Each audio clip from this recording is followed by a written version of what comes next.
Welcome to EPB News, home of the news and updates connected to the documentary film episode Backlash. I am your digital host.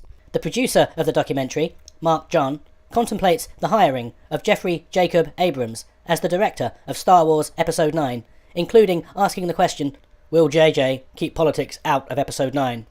In many ways, JJ is a strange choice to direct Episode 9, considering he's the man who killed Han Solo, in a way that legends are not supposed to die.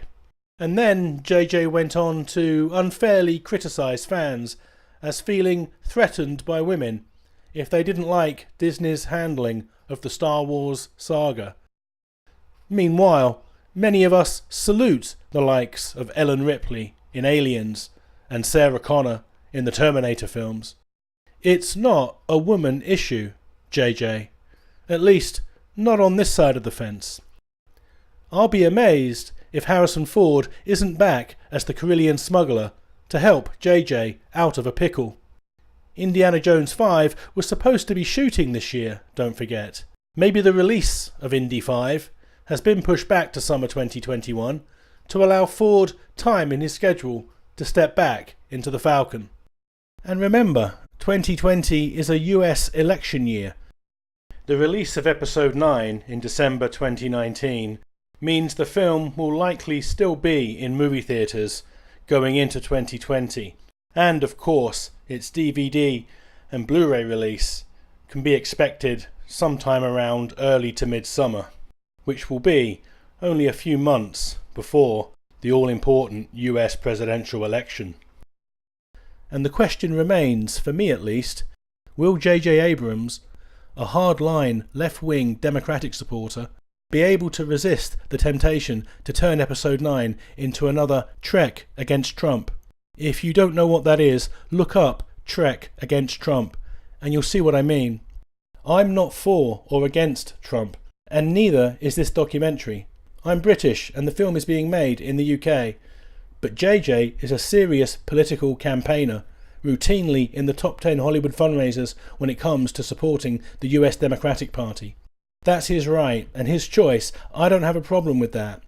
But I watch with interest to see if his film and its title gives anything away regarding where JJ's head is at in terms of balancing a duty to tell a good story against scoring points for his political friends. Obviously, JJ wasn't in any position to take a shot at Trump when The Force Awakens was being filmed in 2014, or in the lead-up to the release of that film in December 2015, because Trump didn't win the Republican nomination to run for president until July of 2016. Interestingly, the Trek Against Trump movement was then quickly organised, launching on Facebook and Twitter in September 2016, with JJ very much leading the charge, the evidence for which can be seen in countless news articles that came out around that time. JJ was willing to use the Star Trek franchise as a vehicle to try to block Trump winning the White House. That's a fact.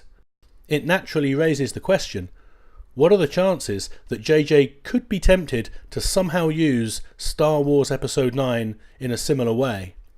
It's just a question, and something perhaps to watch very closely indeed. Harrison Ford, just a couple of days ago, made headlines bashing Donald Trump.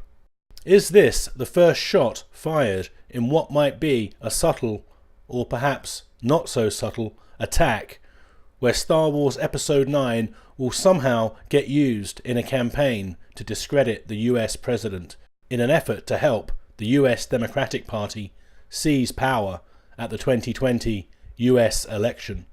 Only time will tell. We don't want politics in Star Wars, and we don't want Star Wars to be used for political purposes. That is not what mythology is all about, and it is not what Star Wars is all about. I hear the term SJW being used a lot. It means social justice warrior and refers to a person with a political agenda.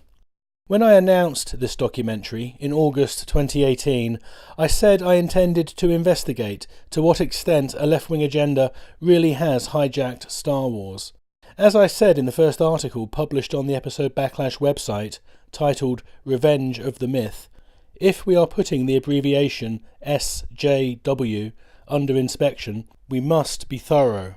Hence, the investigation into the SJW question is underway and ongoing.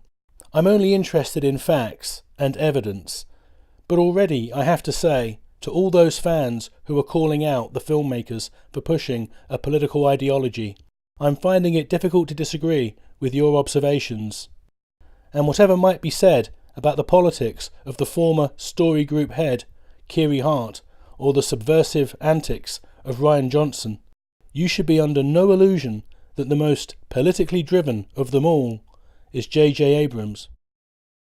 Disney shareholders want to make money, of course. However, a film with political undertones can always be made and still have the intention of making money. Look at The Force Awakens, a Trojan horse for identity politics that still earned over $2 billion at the box office. Although, saying that, the franchise benefited from so much goodwill back then, the film was always going to be a slam dunk, no matter what. Things may have changed since then, but the American left is desperate to get Trump out.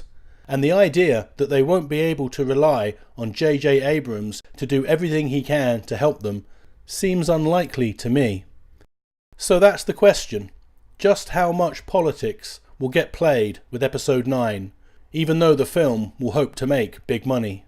We should watch very carefully how the film is spun by JJ and the mainstream news media. Hollywood loyalist Kevin Smith, whose films I've enjoyed in the past, has tried to convince fans that JJ is doing the Lord's work, suggesting that JJ has suddenly turned into some kind of Star Wars saviour. But he directed, co-wrote and co-produced The Force Awakens, let's remember, where Han Solo was gravely mistreated and where identity politics drove the narrative. That was his film. Anyone who thinks The Force Awakens was all the doing of the former Story Group head, Kiri Hart, doesn't know JJ's political philosophy at all. JJ has some way to go, in my mind, before any of us can look upon him as any kind of saviour. But let's give the guy a chance. A great ending to this documentary would be for the Backlash to have worked, for everyone to come away happy and satisfied with Episode 9 and optimistic about the future of Star Wars. If that's not the ending we get, it'll be whatever we find at the time. Nothing is implied in this news bulletin beyond that which is expressly stated.